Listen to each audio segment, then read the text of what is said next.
स्वागत बुलेटिनच्या सुरुवातीलाच बातमी अशोक खरात संदर्भातली। अशोक खरातचा पाय आणखीन आता खोलात जाण्याची शक्यता आहे, कारण भोंदू खरात विरोधात 8वा गुन्हा दाखल झालाय। नाशिकच्या सरकारवाडा पोलीस ठाण्यामध्ये गुन्ह्याची नोंद करण्यात आली। आर्थिक फसवणुकी प्रकरणी ही गुन्ह्याची नोंद झाल्याचं समजतंय। या संदर्भात अधिक माहिती जाणून घेत माझे सहकारी किरण गोटूर सध्या आपल्या सोबत आहे। किरण, 8वा गुन्हा आता दाखल झालेला आहे। नाशिकच्या सरकारवाडा पोलीस ठाण्यामध्ये या गुन्ह्याची नोंद झालेली आहे, काय माहिती आहे? सिद्धेश, गेल्या काही दिवसांपासून या संपूर्ण प्रकरणाची व्याप्ती हे वाढताना आपल्याला बघायला मिळतं। आतापर्यंत 7 गुन्हे या अशोक खरातवरती दाखल झालेले होते।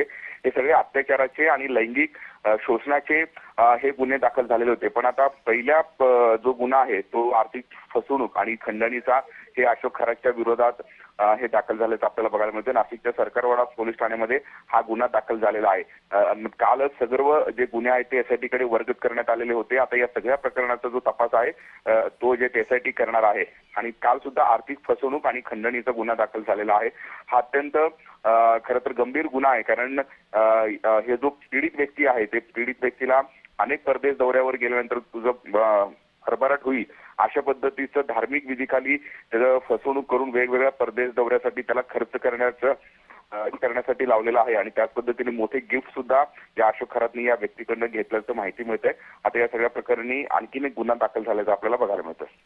नक्कीच, धन्यवाद किरण, तुम्ही दिलेल्या सविस्तर माहितीबद्दल।